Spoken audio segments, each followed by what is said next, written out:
Hello प्यारे साथियों, Vimlesh coaching classes में आप सभी लोगों का स्वागत है। क्या आप भी इस बार यूपी टेट 2026 के लिए प्रिपरेशन कर रहे हैं? तो यह क्लास आपके लिए बहुत ही ज्यादा इंपॉर्टेंट है।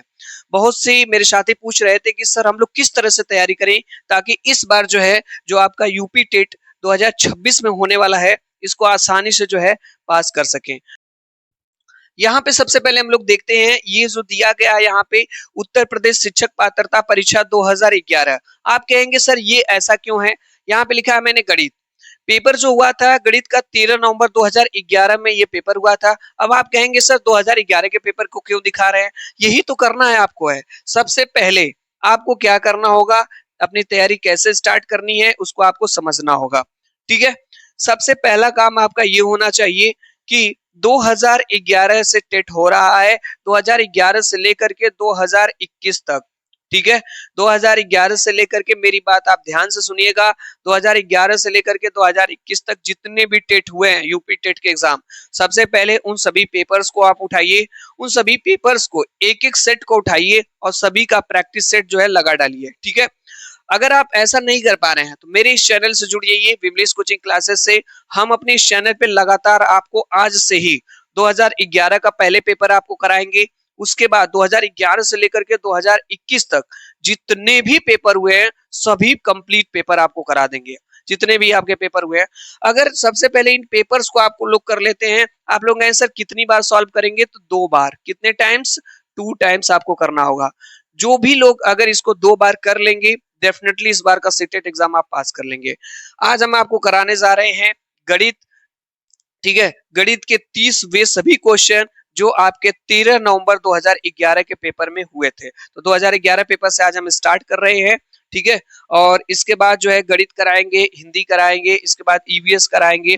जो भी आपके 5 पोर्शन है लगभग ऑन बेसिस सब हम आपको करा देंगे बहुत ही बेहतरीन तरीके से। ठीक है, तो चलिए स्टार्ट करते हैं। अगर आप देखना चाहते हैं 2011 का पेपर जो गणित के 30 प्रश्न पूछे गए थे, आपको लगेगा कि सर कितना आसान क्वेश्चन पूछे गए थे और अब जो क्वेश्चन का लेवल है कितना हार्ड हो गया है। धीरे धीरे देखिएगा। ठीक है, आज जो पेपर का लेवल है हार्ड कितना हो गया। आगे देखते हैं मेरे भाई। ये रहा आज की क्लास का पहला प्रश्न जो आपके 2011 पेपर में आया हुआ था गणित में। ठीक है, पहला प्रश्न आपके सामने स्क्रीन पे ये रहा और इसको अब सॉल्व करने का प्रयास करेंगे। देखिए मेरे भाई, क्लास का क्या रूल होगा, जब भी मेरे इस क्लास को आप देख पा रहे होंगे एक रफ और पेन लेकर के अपने पास जरूर बैठे। ठीक है, एक रफ पेन लेकर के बैठे आप लोग और ये प्रश्न मैं आपके सामने लाया हूं, इसको पहले आप लोग सॉल्व करिए, उसके बाद मैं आपको बताऊंगा। ठीक है, प्रश्न क्या है पढ़ते हैं हम लोग। प्रश्न हमारा है कि 4 अंकों वाली बृहत्तम तथा न्यूनतम संख्याओं का योगफल है। बहुत ही आसान प्रश्न है। कह रहा है 4 अंकों वाली बृहत्तम मतलब बड़ी से बड़ी तथा न्यूनतम छोटी से छोटी संख्याओं का योगफल है। चलिए लगाइए इस क्वेश्चन को, चलिए देखते हैं। कह रहा है 4 अंकों की बड़ी, तो 4 अंकों की जो बड़ी, अगर बड़ी संख्या का बात की जाती है, आप लोग पढ़े होंगे पिछले क्लास में, तो हम लोग 9 मानते हैं। जब भी बड़ी संख्या कही जाएगी, जैसे 1 अंक की बड़ी संख्या, 1 अंक की जो बड़ी संख्या होती है ये 9 होती है। 2 अंक की कहा जाएगा बड़ी संख्या तो कितना मानते हैं? 99 कहते हैं। 3 अंक की जो सबसे बड़ी संख्या होती है वो 999 होती है।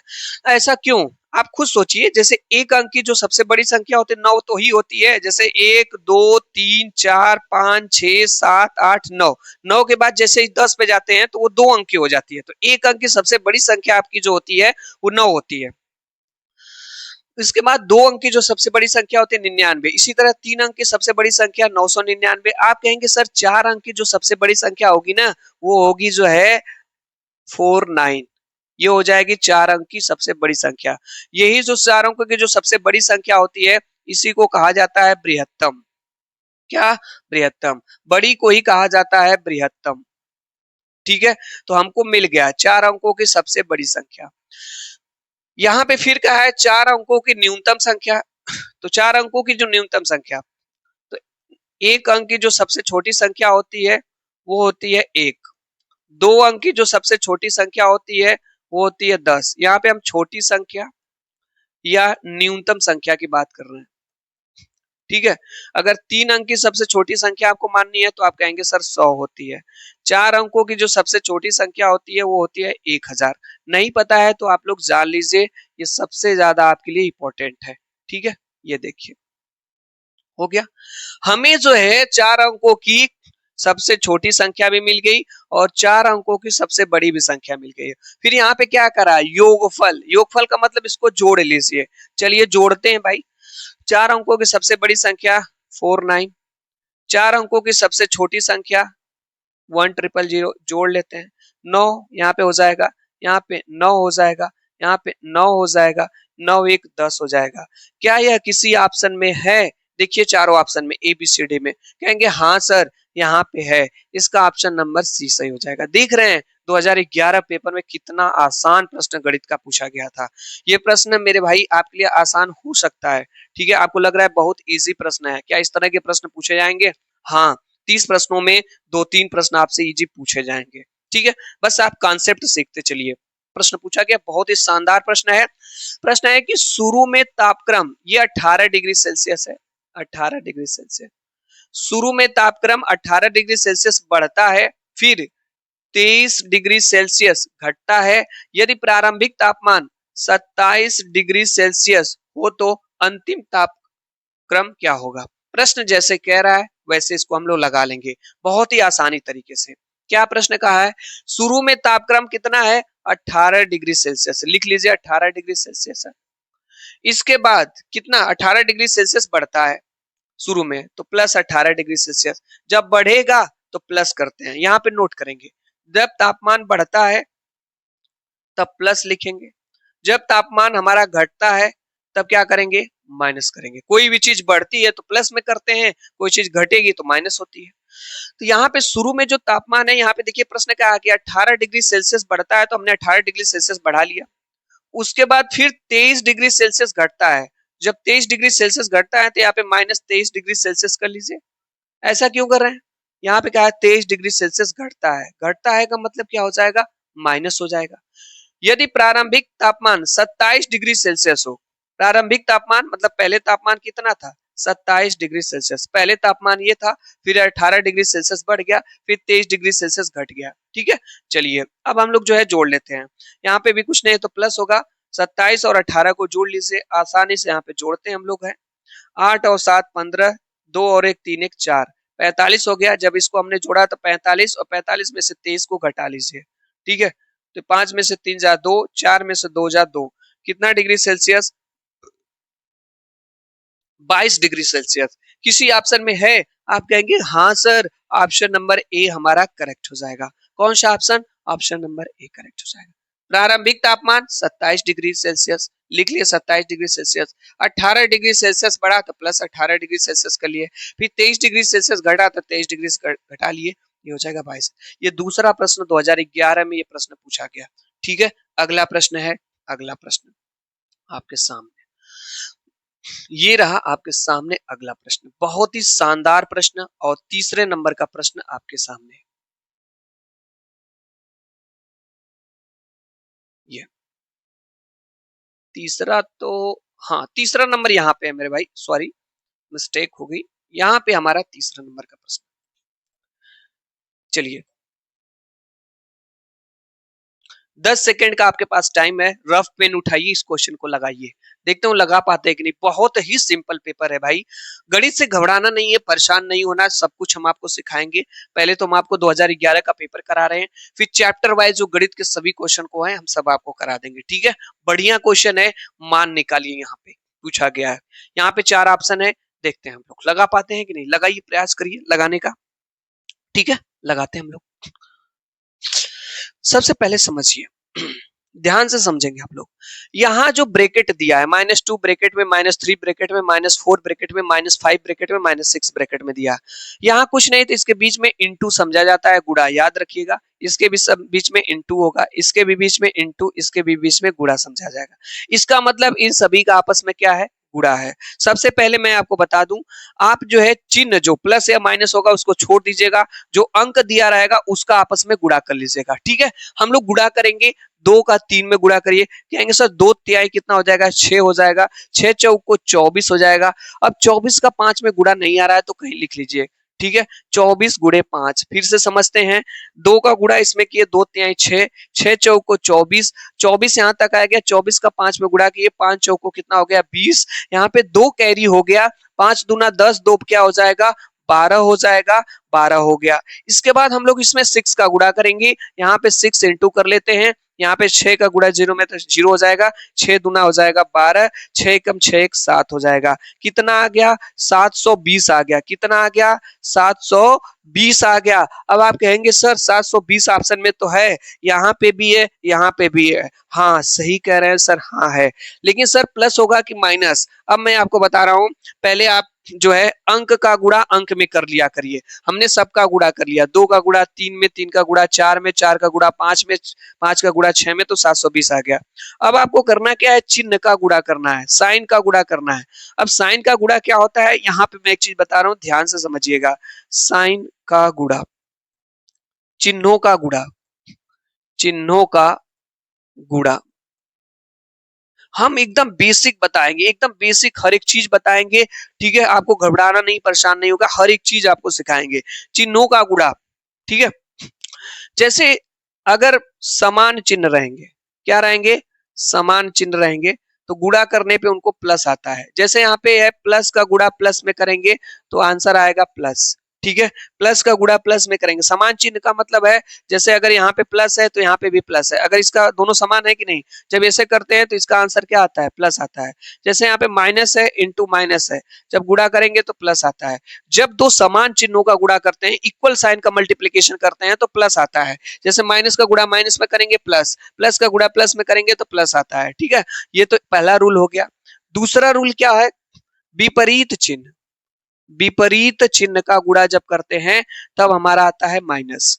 विपरीत चिन्ह क्या होता है, जैसे एगो प्लस रहेगा तो एगो क्या रहेगा माइनस, तो जब प्लस का गुणा माइनस में करेंगे तो माइनस आएगा, माइनस का गुणा प्लस में करेंगे तो माइनस आ जाएगा। हमको याद क्या रखना है, जैसे अगर समान चिन्ह है उनका गुणा करेंगे तो प्लस आएगा, प्लस गुणे प्लस प्लस, माइनस गुणे माइनस प्लस। लेकिन विपरीत चिन्ह है, जैसे plus into minus minus, minus into plus minus हो जाएगा, ठीक है। यहाँ पे देखेंगे हम लोग, ध्यान से आप समझने का प्रयास करेंगे। यहाँ पे देखिए माइनस है, माइनस है, माइनस का गुणा माइनस में करेंगे, अभी हमने आपको बताया क्या हो जाएगा प्लस, तो यहाँ पे माइनस का गुणा माइनस में करेंगे तो यहाँ पे क्या हो जाएगा प्लस हो जाएगा। इसी तरीके से इस माइनस और इस माइनस का गुणा करेंगे तो क्या हो जाएगा यहाँ तक प्लस हो जाएगा। यहाँ पे क्या बचा माइनस होगा। अब 3 लोग बचे, प्लस प्लस यहाँ पे माइनस, फिर इस प्लस का गुणा इस प्लस में कर दीजिए, तो प्लस का गुणा प्लस में करेंगे तो प्लस आ जाएगा। अभी आपको बताया समान चिन्ह का गुणा प्लस, और इस प्लस का गुणा यहाँ पे बचेगा माइनस, तो माइनस में कर लेंगे तो हो जाएगा माइनस। इसका मतलब यहाँ पे माइनस 720 आ जाएगा। हमारा आंसर क्या हो जाएगा, हमारा आंसर जो है आपका माइनस 720 हो जाएगा। इसको आप कहीं कॉपी पे नोट कर लीजिएगा, अगर आपको पता नहीं है तो। अगर आपको पता है तो कोई बात नहीं, आप आसानी से इस क्वेश्चन को सही कर लिए होंगे। ये हम ऐसे क्वेश्चन करा रहे हैं, हम अपने मन से नहीं करा रहे हैं, ये ऐसे क्वेश्चन है जो 2011 के पेपर में पूछे गए हैं। अगले प्रश्न पे चलते हैं। अगला प्रश्न है, बहुत से लोग क्लास छोड़ करके चले गए होंगे क्योंकि इस तरह के प्रश्नों का अभ्यास ही नहीं करना चाहते कि जो प्रीवियस ईयर पेपर में पूछे गए हैं। चलिए अगला प्रश्न आपके सामने है, बहुत ही शानदार प्रश्न, बहुत ही बेहतरीन क्वेश्चन है आपके सामने। लगाएं इस प्रश्न को, सॉल्व करें। चौथा प्रश्न है, 10 सेकंड का आपके पास टाइम है, रफ पेन उठाइए, जल्दी से लगाइए, देखता हूं लगा पाते हैं कि नहीं, कौन सा ऑप्शन सही होगा। 4 ऑप्शंस के साथ यहाँ क्वेश्चन, ठीक है, लगाने का प्रयास करिए। चलिए हम देखते हैं इसको कैसे लगाएंगे हम लोग। यहाँ पे क्या कह रहा है, 8 किग्रा 350 ग्राम से 3 किग्रा 178 ग्राम को घटाइए। मैं आपको बता दूं मेरे भाई, प्रश्न को अच्छे से पढ़ा करिए, समझा करिए, उसके बाद लगाया करिए। कई बार ऐसा होता है प्रश्न जल्दीबाजी में पढ़ते हैं और लगाना स्टार्ट कर देते हैं, डिजिट अंक गलत लिख देते हैं और आंसर जो है हमारा गलत हो जाता है। हमको लगता है कि बहुत आसान प्रश्न है, आसानी से लगा लेंगे, लेकिन जब एग्जाम हॉल से बाहर निकलते हैं तो लगता है क्यों ऐसा गलत हो गया, क्योंकि जल्दबाजी के चक्कर में, जल्दबाजी अगर आप करेंगे तो डेफिनेटली क्वेश्चन गलत हो जाएगा, ठीक है। चलिए समझते हैं। यहाँ पे कहा है 8 किग्रा, आपको पता होगा, यहाँ पे समझिएगा आप लोग कि 1 किग्रा में, 1 किलो में कोई भी चीज, 1 किलो में कोई भी चीज 1000 होती है। नहीं पता है जानते रहिए, 1 किलो में कोई भी चीज 1000 होती है। जैसे मान लीजिए अगर हम आपसे पूछें कि बताइए 1 किलोग्राम में कितने ग्राम। कहेंगे सर किलो की बात किए हैं, लीजिए सर 1000 ग्राम है तो ग्राम हो जाएगा। मैंने कहा 1 किलोमीटर में कितना मीटर, कहें सर किलो की बात किए हैं तो 1000 मीटर। ठीक है, 1 किलो कोई भी चीज है आपकी, 1 किलो कोई भी चीज है तो आपकी 1000 होती है। ठीक है, यहाँ पे देखिए कहा है 8 किलो, तो बताइए 8 किग्रा कहा है, 8 किग्रा कहा है। ठीक है, मतलब इसकी बात किया है 8 केजी की, किग्रा मतलब 8 केजी। मैं आपसे पूछूं जैसे 1 किलोग्राम में 1000 ग्राम, तो 8 किलोग्राम में 8000 हो जाएगा, गुणा कर देंगे। ठीक है, हम ऐसा क्यों किए, यहाँ पे देखिए जो यूनिट है सबको सेम करना होगा। यहाँ पे 8 किग्रा है लेकिन ये 350 क्या है, ग्राम है। तो हम लोग ये जो 350 ग्राम है इसको भी ग्राम में बदल लेंगे, 8 किलो को ग्राम में बदलेंगे तो 8 किलो में आपका 8000 ग्राम हो जाएगा। तो 8000 ग्राम तो आपका ये है ही, और 350 ग्राम पहले से है तो इसमें 350 ग्राम आप जोड़ देंगे। ठीक है, 8000 में 350 जोड़ देंगे, कितना हो जाएगा, 0538, 8350। यानी हमने क्या किया, 8 किग्रा 350 ग्राम के जगह, मतलब इसके जगह हम लोग लिख सकते हैं 8350 ग्राम, लिख सकते हैं। इसी तरीके से ये 3 किग्रा है, कितना है, 3 किग्रा है, तो 3 किग्रा में कितना ग्राम हो जाएगा, 3000 ग्राम हो जाएगा।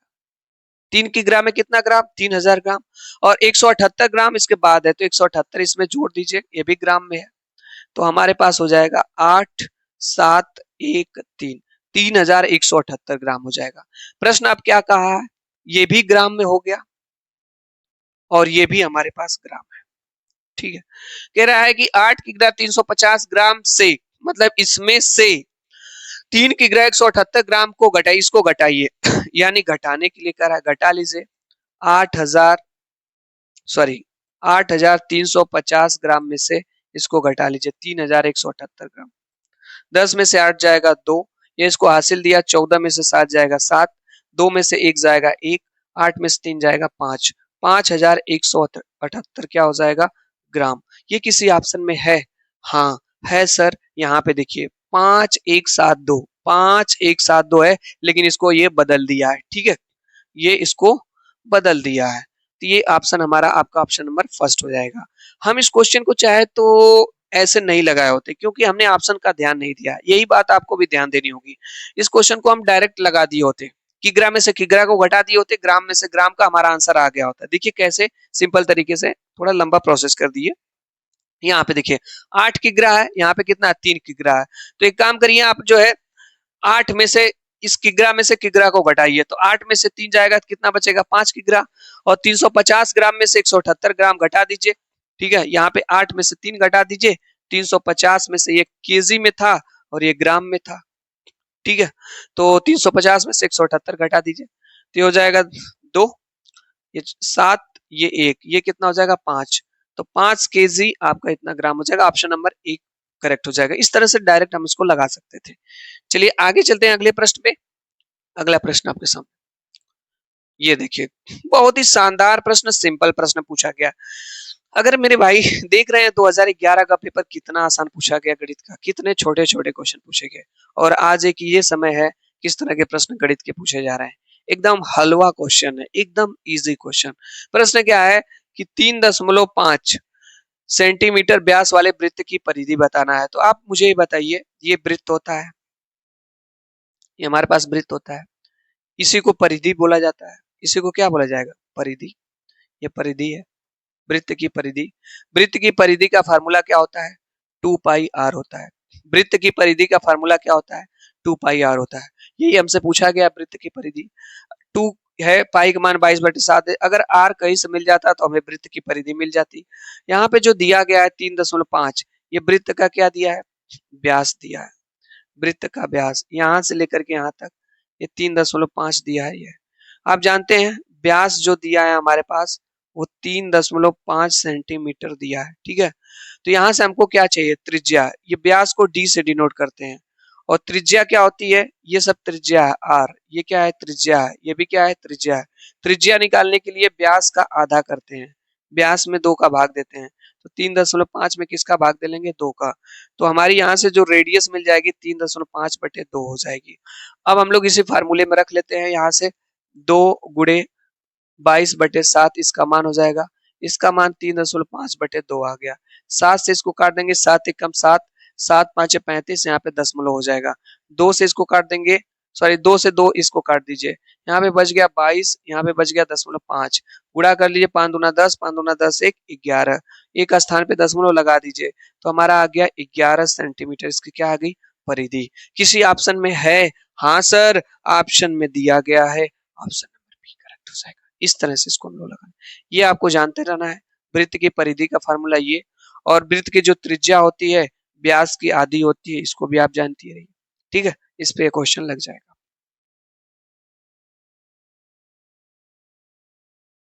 चलिए,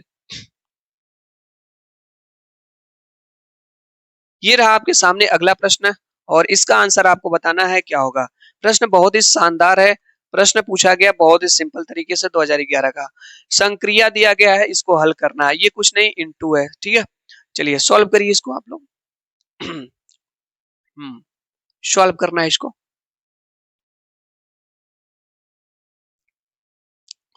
पहले आप इसके लिए बॉडमॉस रूल पढ़े होंगे।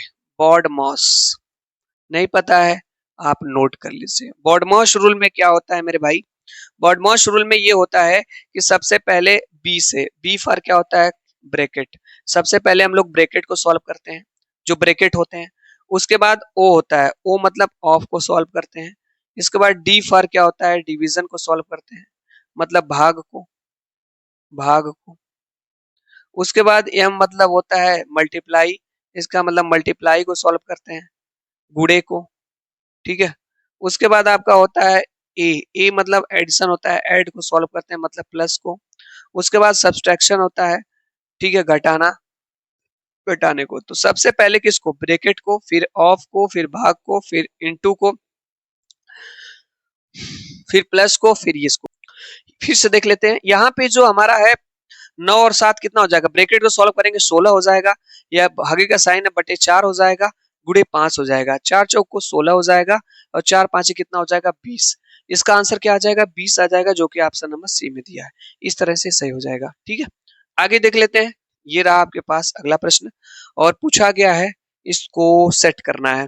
प्रश्न क्या है हमारा, प्रश्न हमारा है कि भिन्न को आरोही क्रम में सजाने का विन्यास है। आरोही क्रम का मतलब होता है बढ़ते हुए क्रम में, बढ़ते हुए क्रम, मतलब इंक्रीजिंग ऑर्डर। जैसे सीढ़ी पे चढ़ते हैं, step by step, step by step, मतलब सबसे छोटा उससे बड़ा, उससे बड़ा, उससे बड़ा, ऐसे। ठीक है, तो सबसे पहले यहाँ पे देख लेते हैं, जैसे 3/8, 5/6, 2/3, 5/9, फिर उसमें भी 5/6, ये सारे डिजिट सेम लग रहे हैं। भाग दे करके देख लेते हैं, सबसे अच्छा है। जैसे 3/8 है, इसमें भाग दे लेते हैं, 0.10 भाग नहीं जाएगी, तो 8 तरीके कितना हो जाएगा, 24, 6 बचेगा। ठीक है, 8 6 कितना हो जाएगा, 48 हो जाएगा। फिर 5/6 इसमें भाग दे लेते हैं, 0 यहाँ पे कितना हो जाएगा, 50 हो जाएगा। तो 6 8 जा 48, 2 कैरी बचेगा, 3 हो जाएगा। फिर 2/3 को भी भाग देकर देख लेते हैं, 0.66 ऐसे कुछ आएगा। फिर एक और हमारा बचा है 5/9, इसमें भी भाग देकर के देख लेते हैं, 0 5 5 हो जाएगा, 9 5 जा 45, फिर 5 बच जाएगा, फिर 9 5 जा 45। ठीक है, तो इसको बढ़ते हुए क्रम है, तो सबसे पहले जो सबसे स्मॉलेस्ट डिजिट होगा उसको लिखेंगे। तो सबसे पहले स्मॉलेस्ट की बात कर लीजिए, तो 3/8 है, 3/8 मतलब यहाँ पे 0.36 है। फिर उससे बड़ा कौन है, 5/9, ये देखिए 0.36 0.55, तो 5/9 लिख लेंगे। ये देख रहे हैं 0.36, फिर 0.55, फिर उसके बाद ये 0.66, तो 0.66, तो भाग दिए, तो इसको ये लिख सकते हैं 2/3। उसके बाद लास्ट में इसको लिख लेंगे 5/6। ये किसी ऑप्शन में है, 3/8, 5/9, 2/3, 3/8, हाँ ऑप्शन नंबर सी में दिया, 3/8, 5/9, 2/3, 5/6, ये ऑप्शन नंबर सी सही हो जाएगा। इस तरह से भाग दे करके आप चेक कर लेंगे। आगे चलते हैं, अगला प्रश्न आपके सामने ये है, बहुत ही शानदार प्रश्न है और आसान प्रश्न है। ये रहा आपके सामने प्रश्न, क्या है भाई, कि मार्टिन के पास कुछ मार्बल थे, उनमें से उसने 14 खो दिए, फिर भी उसके पास 6 रह गए हैं। आरंभ में उसके पास कितने मार्बल थे? मान लीजिए कि मार्टिन के पास पहले x मार्बल थे, x थे उसके पास, उसमें से उसने 14 खो दिए। तो जब कोई चीज खोएंगे तो माइनस करते हैं। ये x थे उसके पास, इसमें से इसने 14 खो दिया, अभी भी उसके पास कितना बचा है? 6 बचा है, बराबर 6 कर लेंगे। तो x बराबर -14 उधर जाएगा, प्लस हो जाएगा 6 + 14 हो जाएगा। तो x इक्वल टू कितना हो जाएगा? 20। तो उसके पास मार्बल कितने थे? 20 थे। यहाँ पे ऑप्शन नंबर ये। बहुत सिंपल प्रश्न था, बहुत ही आसान प्रश्न। आगे देखते हैं अगला प्रश्न। ठीक है, कहाँ गया भाई? हाँ, ये रहा अगला प्रश्न आपके सामने। ये इसको आप लोग लगाएंगे। ये भी आपका बोर्डमॉस रूल पे लगेगा। अभी हमने आपको बोर्डमॉस रूल बताया है। ये वास्तव में क्वेश्चन ये है, ये क्वेश्चन ये दिया गया है 1/3 + 7/9। ठीक है, यहाँ पे भागे का साइन है, फिर 7/10 इंटू 1 होल्ड 1/4। ये क्वेश्चन ये है। ठीक है, ये क्वेश्चन आपका ये है। इसको हम लोग सॉल्व करते हैं। हमने आपको बताया सबसे पहले ब्रैकेट को सॉल्व करते हैं। बोर्डमॉस रूल में बी फॉर ब्रैकेट होता है। सबसे पहले इस ब्रैकेट को सॉल्व करेंगे। तो यहाँ पे देखिए 1/3 है, प्लस 7/9 रहने देंगे, यहाँ पे भागे हो जाएगा, यहाँ पे 7/10 रहने देंगे, इंटू यहाँ पे 4 एकम 4 एक 5/4 होगा। ठीक है, 5/4 कर लेंगे। यहाँ पे देखिए 1/3 है, प्लस 7/9 रहने दे रहे हैं। पहले ब्रैकेट को सॉल्व करिए। 5 से 5 एकम 5, 5 दूना 10 हो जाएगा। तो 7 ऊपर बच जाएगा, नीचे 8 बच जाएगा। फिर यहाँ पे 1/3 हो जाएगा, प्लस 7/9 हो जाएगा। ये भागे जब इनटू में बदलता है तो भिन्न बदल जाती है। ठीक है, अगर 7/8 है तो 8 बटे क्या हो जाएगा? 7 हो जाएगा। इससे ये कट जाएगा। समझ गए होंगे। तो हमारा क्या बचा यहाँ पे? 1/3 प्लस 8 बटा क्या बचा? 9 बचा। अब हम लोग जो है इसको एलसीएम ले करके सॉल्व कर लेते हैं। यहाँ पे देखते हैं तो 1/3 है, प्लस हमारा यहाँ पे है 8/9 है। तो 3 और 9 का एलसीएम 9 हो जाएगा। 3 त्रिक 9, 3 का गुणा इसमें करेंगे 3 हो जाएगा। 9 एकम 9 और ये 8 हो जाएगा। 8 और 3 कितना हो जाएगा? 11/9। ये किसी ऑप्शन में है? हाँ सर, ऑप्शन नंबर बी में दिया है, ऑप्शन नंबर बी में हो जाएगा। ठीक है, ये हो जाएगा। इस तरह से इस प्रश्न को हम लोग लगा लेंगे। तो 2011 का ये जो मॉडल जो प्रश्न पूछा गया 9वां प्रश्न था गणित का। आगे चलते हैं, आगे देखते हैं। यहाँ पे क्वेश्चन नहीं है। इसके अगली क्लास में हम आपको 10वें क्वेश्चन से लेकर के जो आपके बचे हुए क्वेश्चन है 30 तक वो कराएंगे। ये जस्ट लाइक डेमो क्लास थी। अगर ये क्लास अच्छी लगी हो मेरे भाई तो आप कमेंट्स बॉक्स के माध्यम से जरूर बताइएगा। इसके आगे के हम पेपर्स को आपको जरूर कराएंगे। ठीक है, अगर हमारे इस चैनल से विमलिश कोचिंग क्लासेस से नहीं जुड़े हैं तो हमारे इस चैनल को सब्सक्राइब करके हमारे इस चैनल से आप जुड़ जाइए। ठीक है, यदि ये क्लास आपको थोड़ी सी भी अच्छी लगी है मेरे भाई तो आप लोगों को ये क्लास देखने के लिए बहुत बहुत धन्यवाद।